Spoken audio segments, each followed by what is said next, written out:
What's going on, guys? Brian here. Today we are going to continue our how to build a gaming PC series by talking about the many resources and tools that are available that will help make this process much easier. All right, let's get to it.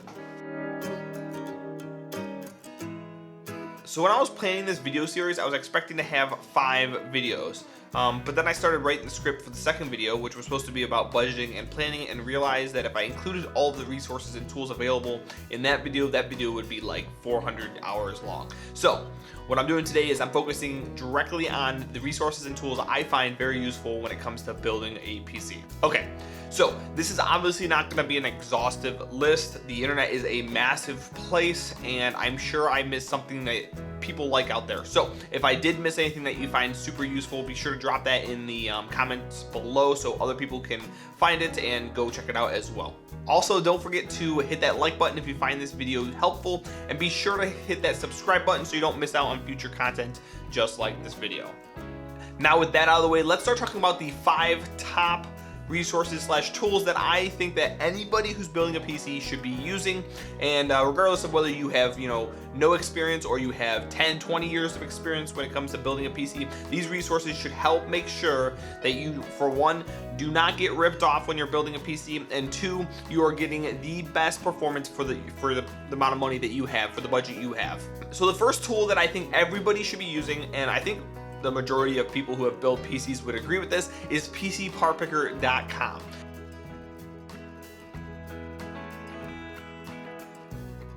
So for those of you who aren't familiar with the website, this is a website you go to. You can punch in all of your parts, and it'll tell you tons of different, tons of information about it. 1, it'll tell you if the parts are compatible with each other. 2, if it'll tell you if you'll have any potential issues, whether it comes to your graphics card being too long for your case, or your CPU not being compatible with the motherboard due to chipset issues, all that stuff. It'll tell you that right there. It'll also give you the best prices that are available on the internet at that time for the components that you put in. It'll give you it'll tell you if there's mail-in rebates. It'll tell you if there's promo codes. It'll tell you so much information. Wattage as well. So in my opinion, if you're building a PC, you should not build a PC without using PCPartPicker.com. It'll make sure you're getting the best deal on the products that you want to buy, and it will also make sure that that you're also getting those promo codes, and that you're not going to have any compatibility issues when you start putting together your computer. Another thing I like about PCPartPicker.com is it's a great spot for inspiration. You will have a ton of people that go on there. They buy the parts that they need for their build. They put it together. They take pictures of it. They put it on their build guides, and you can kind of get inspired by what they've decided to do. Whether it's color matching or just components they put together, all sorts of data that you can get. They put them in the build guides, and they do a great job. And it's users just like you and me who are going on that website and getting that information. Or posting that information. So you can really see what people that don't have crazy budgets do. So you only have a $500 budget, you want some inspirational ideas on what you can actually get for that, you can go on there and see what other people have gotten for it. The number 2 on this list is going to be Reddit.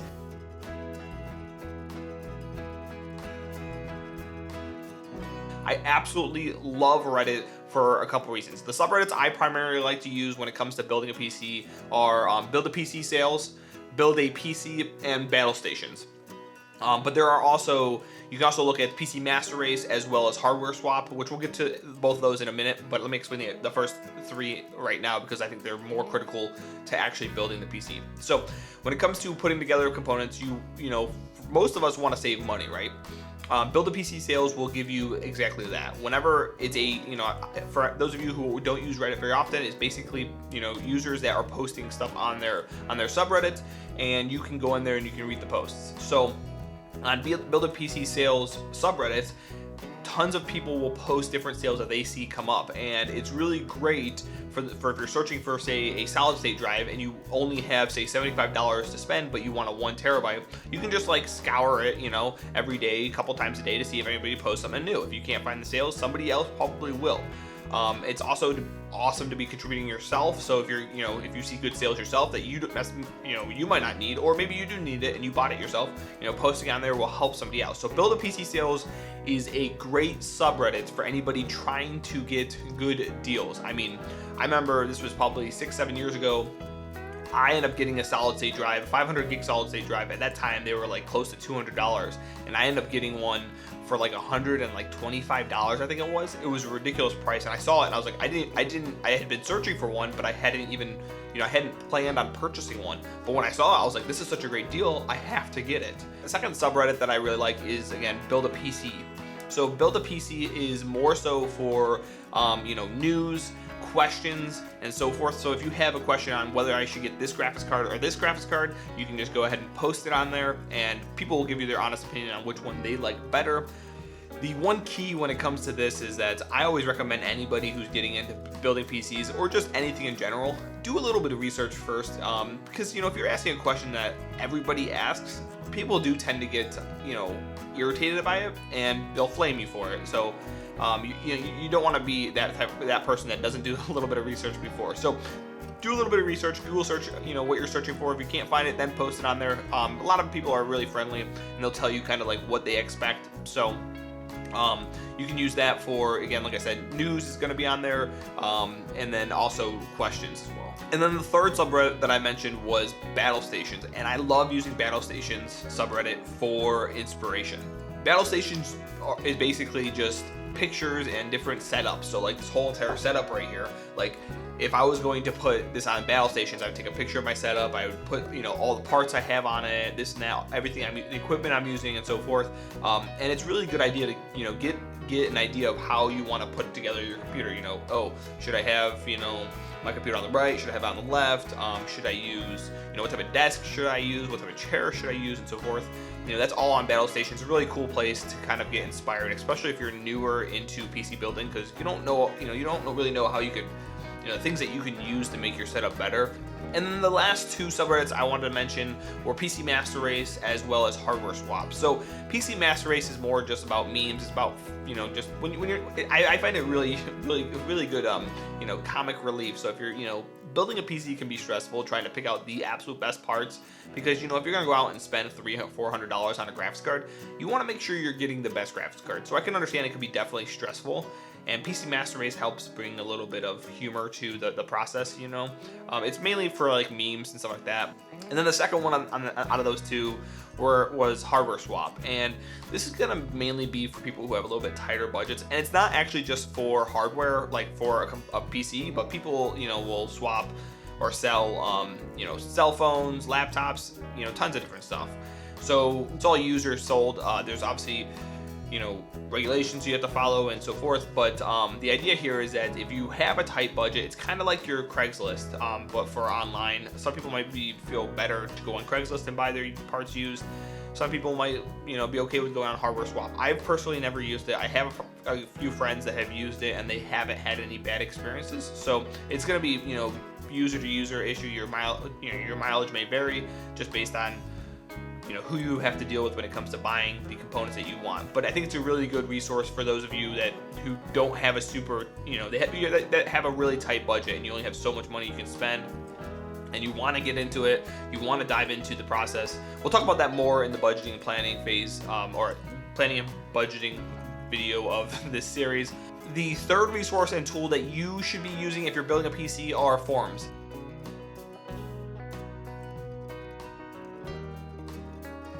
And primarily, I like Linus Tech Tips forums themselves. It's great for questions, it's great for news. All that information is there, and you can learn a lot from being on forums. So you should be on forums if you're not. There's also Tom's Hardware that's really good. Overclocked has one. Gamers Nexus has a forums. So just pick out whichever one fits you best. I would recommend joining a couple of them. You can ask questions there if you have issues. Booting issues or whatever, you can ask questions there, and people are typically pretty friendly on the forums. Just do what you can to, again, do research beforehand before asking questions, because people do get irritated if the same questions asked over and over and over again. But again, you should be using forums if you aren't already. It's a great spot to kind of answer the questions that you may have on the components that you either bought or are looking to buy. So the number 4 resource / tool that I think everybody should be using when you're building a PC are going to be tier lists.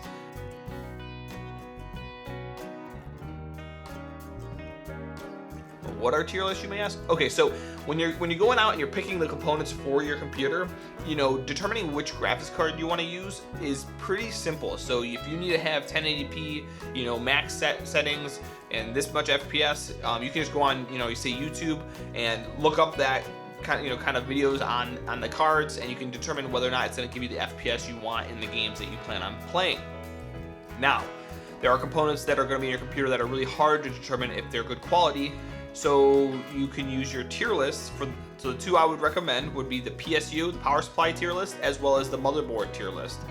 And so those two components, in my opinion, are really hard to determine actually which, quality. How do you determine quality on a motherboard and a power supply without, just looking at FPS?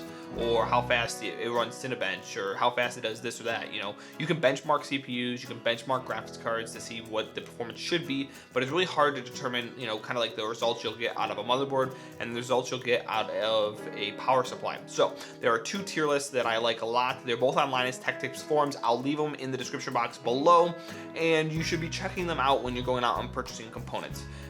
They do a really good job explaining when you should be using this power supply versus this power supply, and when you should be using this motherboard versus this motherboard.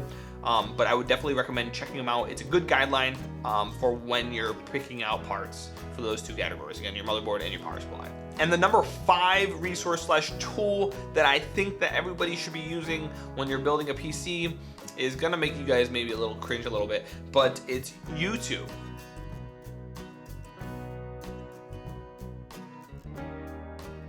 Why would I say cringe? Well, you're using it right now, so it's kind of like an obvious, and it's kind of like just a given, but YouTube's a great resource for everything I talked about already in this video. So it's good for inspiration, it's good for hardware recommendations, it's good to determine, what type of performance you'll get, it's good for budgeting, it's good for looking at parts lists, it's good for everything. So if you have questions, people are great there. YouTube, which again, you're using it right now, trying to get information, trying to learn, it's a great resource to be using when you're building a PC. And I think it's absolutely critical. You're watching this video, but there are tons of videos out there that will help make this process a little bit easier. If you're having issues, you can search it on YouTube. A lot of people already posted videos on those issues that you may be having, and so forth. So make sure you're using YouTube. I know you're using it right now, so it's kind of a given that you're using it, but I wanted to mention it because maybe you watch this video and you go, oh yeah, I probably should be doing more searches on YouTube. I mean, YouTube is the number 2, I think, search engine on the internet. So behind Google, just type it in Google, that's huge that's that big of a search engine. So that's just something that I would be using when it comes to PC building. And before I end this video, I wanted to mention one bonus one that I think is pretty useful, and I'm gonna explain how I use it, because some of you guys might, some of you guys who have experience in building PCs, you might, kind of be irritated with them, because I personally am as well, but it's gonna be userbenchmark.com.